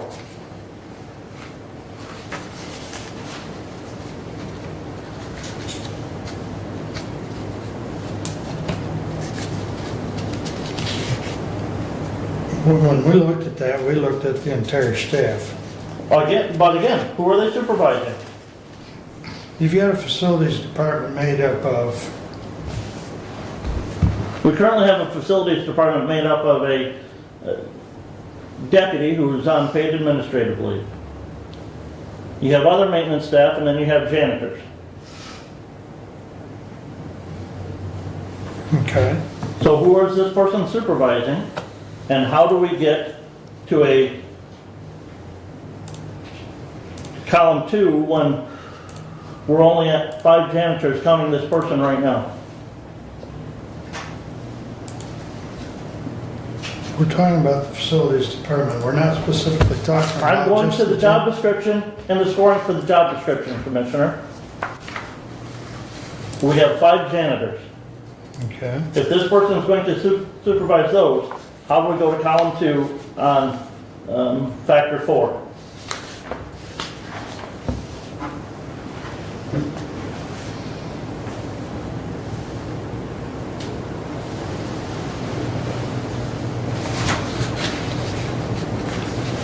go ahead, Doug, I can answer that, please.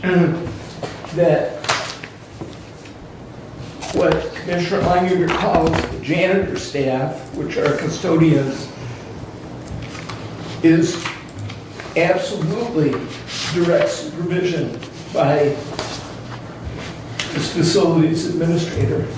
But I can also say that every day, the entire staff gets together and they discuss what needs to happen through work orders, through third-party vendors, and that coordination does go through the administrative aspect as well. So there is a crossover. No, it's supervised, Commissioner. It's not coordinated with. This is supervised. And that does happen. Parsing words matters too, and that words do matter, and that there is supervision that goes in terms of this is a functional order of what we're going to do today, and this is who I need to call in order to get it done, and this is where you need to be, and all of that is supervision. And so to answer your question, as Commissioner Wiley and Benzine have put together, it is more than just what you're calling the janitors. There are other supervision that happens to answer your question. But I thought we talked last meeting that we're going to create 2 positions. The facility coordinator And they're going to work hand in hand, and there's supervision that's going to go and the both maintenance ways. coordinator. It's not going to be something that is in its own silo. It's going to be something that works together in order to make the efficient process of Hillsdale County Facilities Department to function. And while they are 2 separate entities in terms of maintenance and administrative, there is certainly on both roles going to be common descriptions. So that would be my answer to your question. My recollection of the last board meeting is that, yes, both positions were talked about, but our charge was to bring back the administrative position and then work on the other one. And to that point, as you indicated, the deputy is currently on paid administrative leave. Would the deputy fill that second position if he were ready to return to work? We don't know the answer to that. Brad and I have a Teams meeting with labor attorney on Thursday to not only discuss that, to discuss some issues with the handbook. We've got a whole list of items, but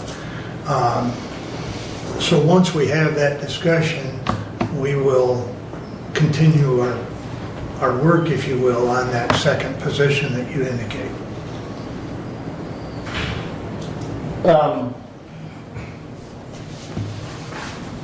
When did the county start using QuickBooks?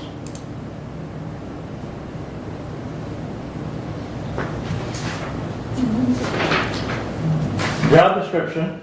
To my The knowledge, duties include put bills on computer, QuickBooks. Yeah.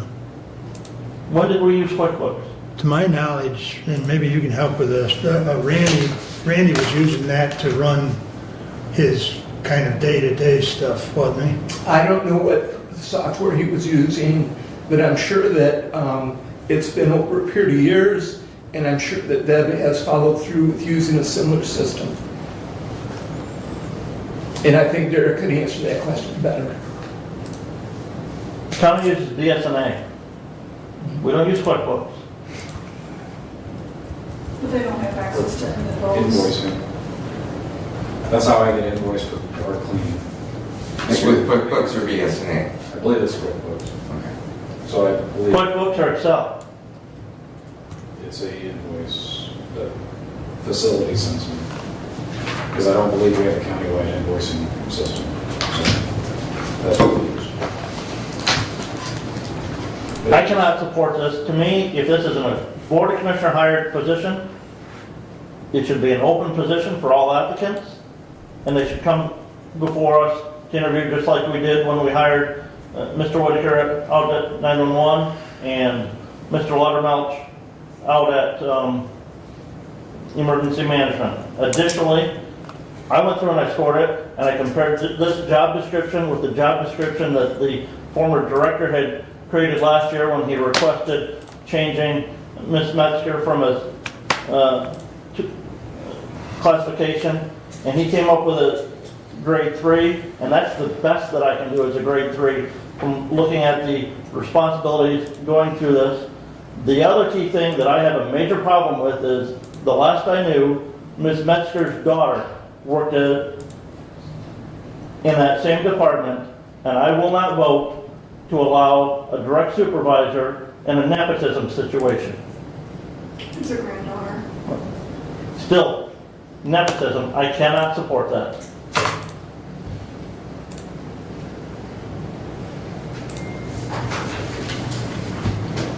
Kevin? I would just simply say that we recently promoted the deputy building inspector to the building inspector position without an interview before this full board of commissioners. And that if you wish to speak about a nepotism situation, we had a very, very closed process. And I'm not casting any shade. All I was asking for in that process is we be as transparent as possible, and met with considerable resistance from this body in that regard. And so I would say that to point that out in the case of this position versus the previous position that was hired is somewhat disingenuous.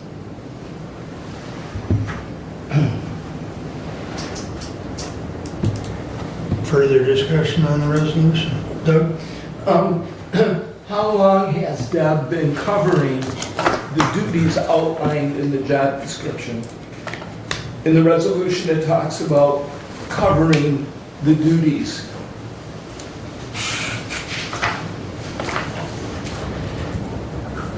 Well, she's probably been doing the work for a year, and she's definitely been doing the work since Randy's retirement at the end of April.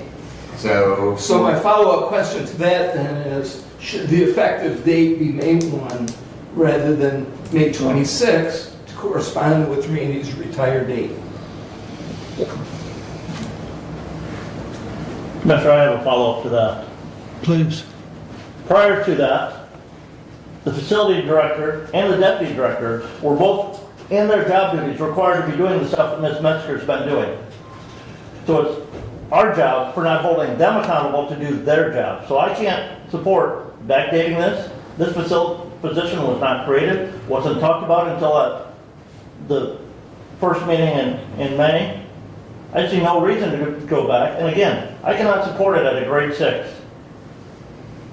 We have staff working in the clerk's office who are a grade 3.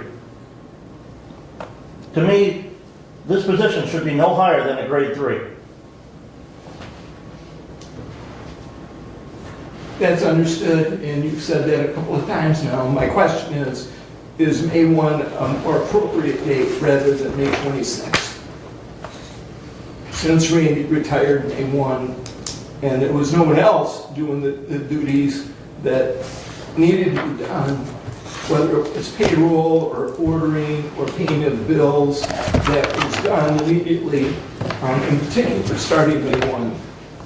And we did have some discussion about that start date, and I believe that we were just simply trying to make this the most palatable to pass this resolution. I don't necessarily believe that the committee had any specific recommendation, nor any objections starting at May the 1st. So I would move to delete May 26 and replace with May 1.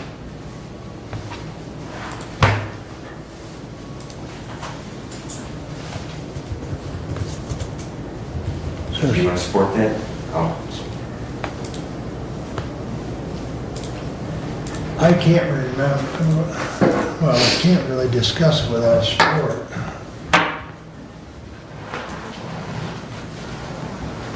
Well, I'll support it for the purpose of discussion. There you go, thank you. What I was going to say is that we've run into this at some point in the past, and I don't recall, but there is an issue with backdating. There's a constitutional barring of backdating wages. Yeah, thank you. Okay.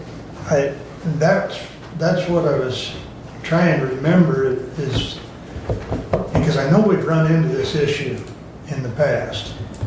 And, you know, when you're talking a couple of days, that's not been an issue. But when you're talking excess of 3 weeks, I think we've got a constitutional issue. So, Is that the case, or is this a memory? well, that's what I'm trying to. I was hoping he'd pull up the statute. Well, I've got it somewhere, I just have to find it, Commissioner. He's usually pretty quick on that, but, you know, that's what my recollection is, because this is not, you know, backdating a position or a pay grade change is not a new issue. And I think we've addressed this in a couple different fashions, but I just want to stay above board. So as he looks, we need that Jeopardy music. Yeah, I thought I had it saved, I don't have it right here. That and I look at it as it's kind of our fault for when Randy did put in his final date. We probably should have done something Should have been Right working then. on this a month ago.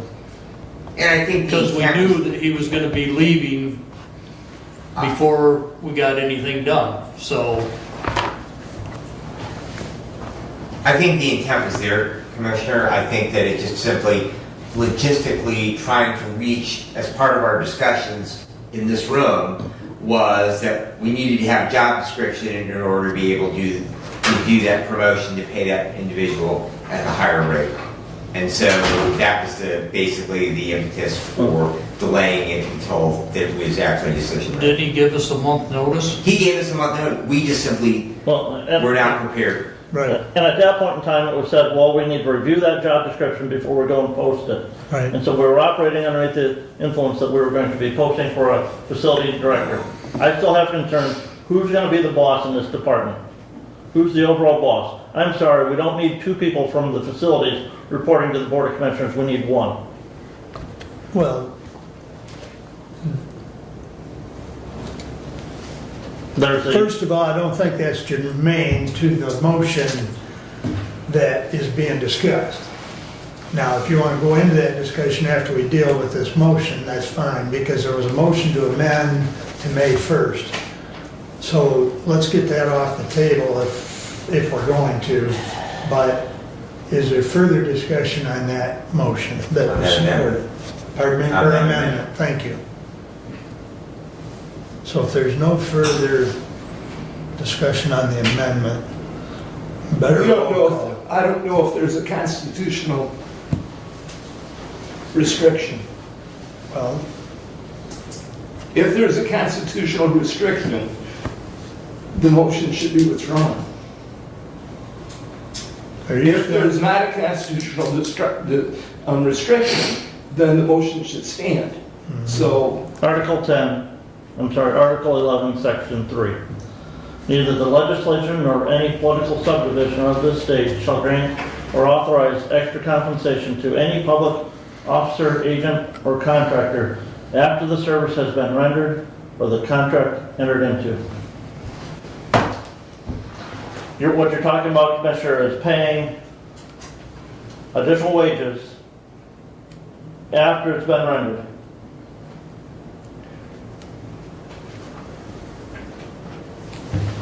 So that's the constitutional point you were referencing. Correct. Okay, okay. So I would say under that, the amendment needs to be withdrawn Well, or voted on. Go ahead. I wouldn't say that we need to define those words. Public officer, contractor, it does not say employee, and I would argue the point that it is not unusual. We have done that, and I believe we just did it in the case of union contract negotiations, where that we have an effective date that was prior to the actual adoption of the contract, and we have paid wages to the effective date of the contract. And so, does that apply to employees, or is it only public officers? But again, it says public officers, agents, or contractors. Does not say employees.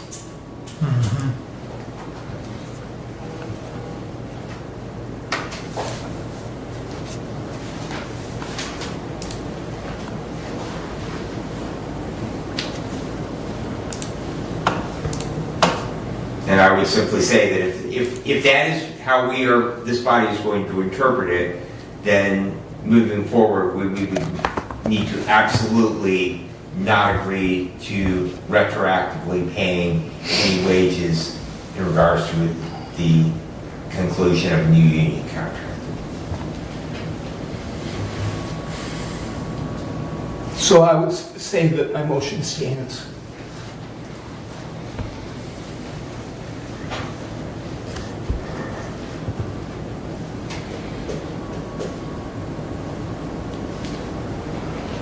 I wish, like city council, we had Tom Thompson sitting here. Because, We can do that. You want to pay for it? right, that's the problem with that one, isn't it? All right, we need to vote on the amendment unless there's further discussion. Do a roll call, please. Commissioner Benton, Yes. Commissioner Leininger, No. Commissioner Ingles, Yes. Commissioner Collins, No. Commissioner Wiley. I'm gonna vote no just because I'm unsure, and I can't live with that. So I appreciate the effort there, Doug. So the amendment fails 3-2. We can certainly talk to council I about believe that that. we need to clarify that with council before signing any additional union contracts. I agree 100%. So add that to our list for Thursday. All right, back to the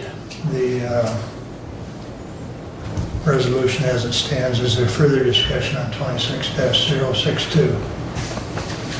Again, like I said, to me, we're creating a quagmire of a situation, and you've got two heads in one department. Never works well. Never. You need a head for a department, you don't need two. And so, what we've been talking about the last 2 months, or 2 meetings, and with this resolution, we complicate things. This is not good government.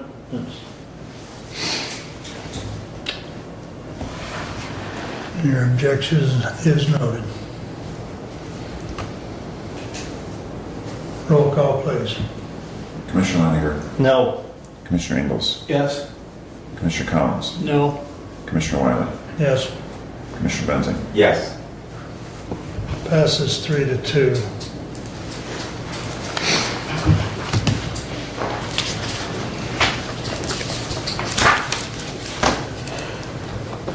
All right, my next item, gentlemen, which we have done one of these within the last year.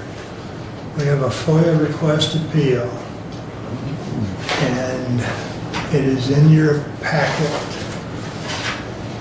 The request for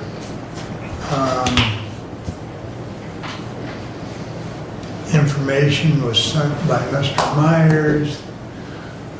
The grounds of the FOIA was denied. If I remember correctly, that was also reviewed by council as far as denying that. Is that correct? The denial, not by our council. Okay. The denial was, this was being dealt with by multiple counties throughout the state, so we piggybacked another. Okay. I couldn't remember. But to that point, the process has been followed, it's been submitted, it needs to come to the Board of Commissioners. You've had opportunity to review the material, to include the attorney memo from Mr. Thompson. And in that memo,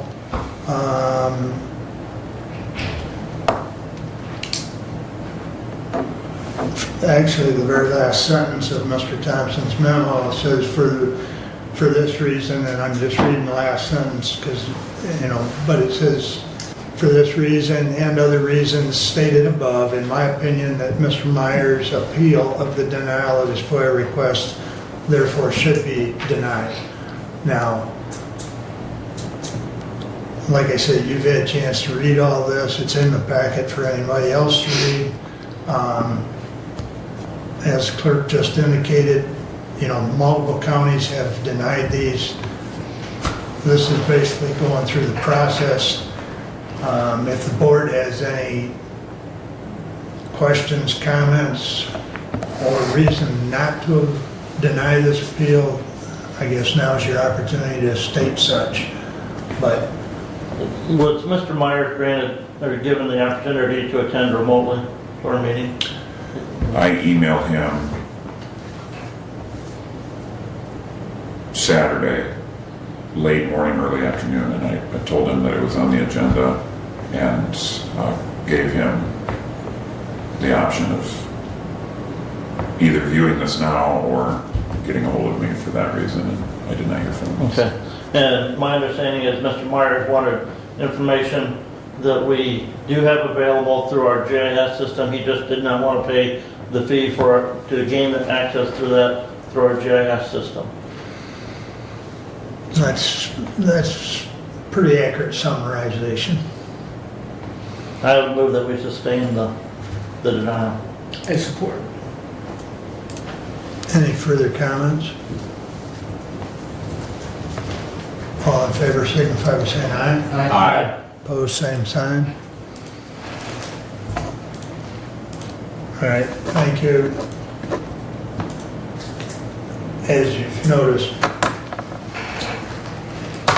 Mr. Thompson has been most helpful in some of these as far as guiding us. But in any event,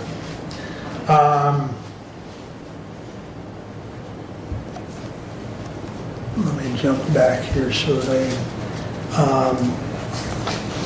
I've got about 3 items, I guess, that I'll share with you. And one is, as Terry Esterline has shared with us in previous reports, he was waiting on this money from during COVID, the employee retention credit. Let's see, May 14th, he was notified the Human Services Board that the Internal Revenue Service / United States Department of Treasury notified Hillsdale County Medical Care Facility that they've been granted the employee retention credit that they've been working on for over 4 years. So that's, I don't know if that money's come in yet. Oh, yes. Okay. Oh, yes. Okay. Came in without a reason why it was coming, so there was some. Well, I Hey, mentioned Jack. it to Stephanie, what, a month or two ago, I mentioned that it might pop in here, but we didn't, at that time, we didn't know if it was gonna come in as one check or multiple checks. It was but- multiple. Okay.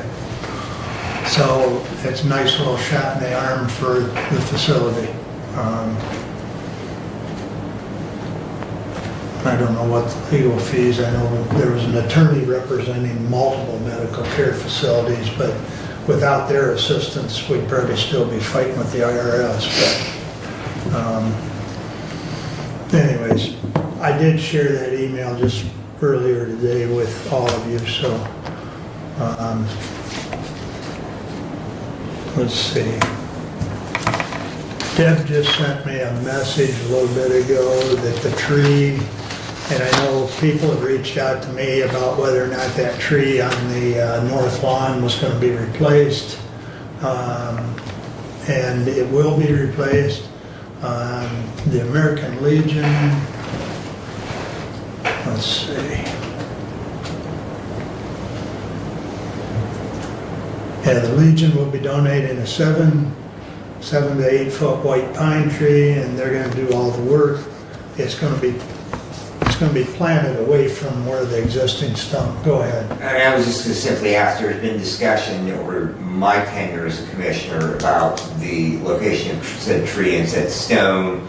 In fact, that actually impacted where we ended up relocating the fountain when the fountain was relocated a number of years ago. I would simply ask that we do have an area on the courthouse lawn where we do have memorials, and that if it would be possible to move that stone over with our other memorialized stones for designated conflicts, and I believe it's the DAR marker that we have there, if we could move the stone there and then locate that tree someplace where it might not impact any future development on that.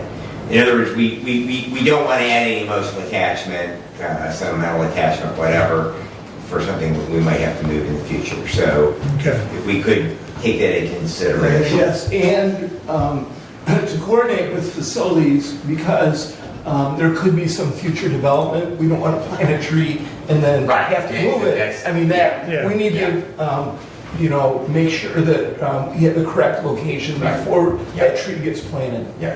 Okay. Well, and I know she's gonna reach out to Miss Dig and find out where, because we don't know, there might be some wires or whatever, Well, there's IT stuff anyway through there. Right. Yeah, with fiber all over. the So, place. yeah, facilities committee will work Yeah. with that. And like I say, if we could get that stone relocated where the rest of our stones are at, that would probably be the most appropriate place to have it. Okay. Appreciate that comment. The other thing is as far as,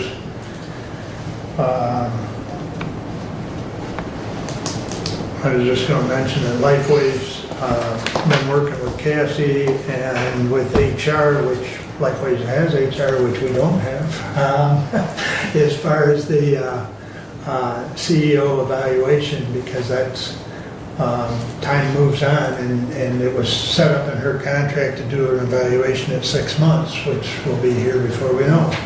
And so, her and I met with HR and have looked at some templates, if you will, and then HR's helping us to put one together to bring back to the executive committee. And then, of course, the hope is that that'll be before the full board in June, and then we'll be ready to do her 6-month evaluation, which comes around in August. So, but anyways, that's kind of the item I'm working on as far as Lifeways currently. But if there's any questions or comments, that's all I have for you right now. Will their next month's board meeting be here in Hillsdale, the June board meeting? I think it's July. July. Yeah, thanks, Jim. I know it's posted, but Yep.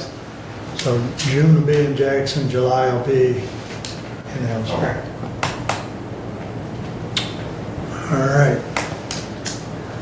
Well, with that said, we're back to public comment. Stephanie? So I just wanted to update you on the bond sale for the delinquent taxes for 2025. The sale went for $3,850,000 that the banks bid on. We had 5 bids. County National was the winner at 4.09%. Then we had Southern at 4.25, Century at 4.61, Huntington at 5.29, and Commercial Bank, which I don't know what bank that is, 5.32. Usually they have an off bidder that way. The actual money that's going to be borrowed is going to be $3,654,000. Interest will be $136,475.12, and the actual amount that will go for the bonds to pay, plus the fees and municipal advisor and the bond council, that total is $22,625, which leaves $3,631,375 that's going to be going toward the delinquent taxes. So I apologize, I don't have a sheet like I normally do. I forgot about it because I was working on the payout. So, any questions? When do you think we'll have those funds? June 12th. I think it's 12th. Okay, Thank you. thank you, Stephanie. Any other public comment at this time? Kelly?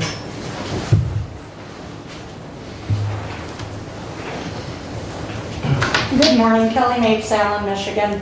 So, I'm out mowing my lawn. I got about 20 calls this morning that there's an update because of the Spark program.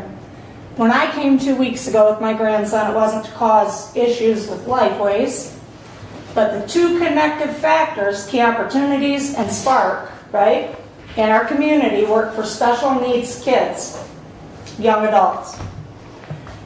My family, reading into policy, says uninsured and underinsured services. Now, when I got home last week, or 2 weeks ago from the meeting, I got a phone call. And it said, you have to put Talon on Medicaid, and he'll be able to receive those services. Talon has insurance that his parents work for, and should fall under underinsured, right? Or until you explain that to family, these programs, correct? So then I got a call and said, you're not going to get picked for it anyways because you're not in the exclusive club. Well, we don't have exclusive clubs with special needs kids. There were things thrown like referrals from Will Carlton Academy. There were things thrown, whether true or untrue, I don't know. But as a grandmother and a person who looks out for this young man, I have an issue with it. And this doesn't have anything to do how we all feel about each other, right? We're talking about a young man who just wanted to work at Myers, right?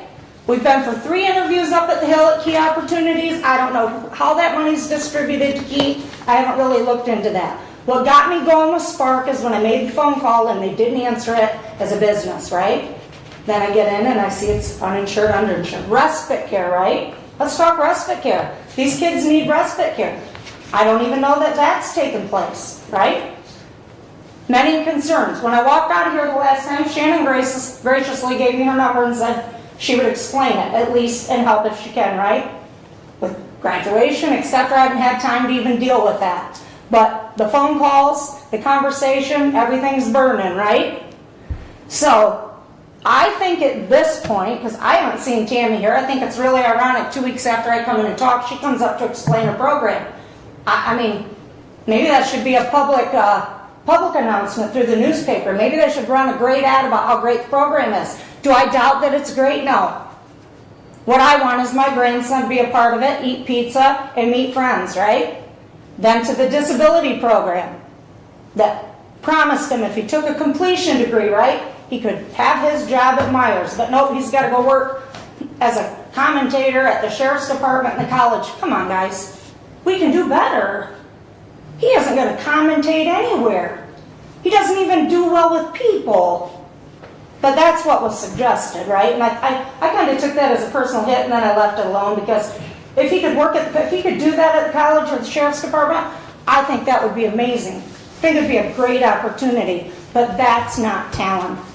Okay? So I just came. I'm going to say thank you for your work, but you guys have got to do better with this money and this programming. You have to. You gotta look out for the kids that need you to look out for them. They need you. All right?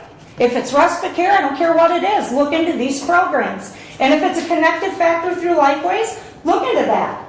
I didn't know, honestly, in the beginning that it really was a connected factor through Lifeways. I thought you guys paid them. So I had to sit back and look at it a little different. But, I mean, you can do better. I've been to this podium numerous times and said you guys can do better. I'm not asking you to do anything for me. I'm asking you to do something for Talon. You know why? Because he's awesome, that's why. Have a good day. Thank you. Anyone else wish to address the board at this time? All right. Additional business. Doug? Yes, Expressive Architecture will be here on June 2nd, evaluating the historic courthouse. When ready, they will report the results to the full Board of Commissioners. Okay, thank you. Brad? I'm good. Brent? Nothing. Kevin? Nothing? I'll just make a comment in regards to one of our public commenters. Spark's been a part of our annual agenda items for 3 or 4 years at least. And the agenda is published, they're on the agenda. Like I say, it's one of our annual reports. So much like Wellwise or anyone else. So anyways, if there's nothing else, gentlemen, we'll stand adjourned.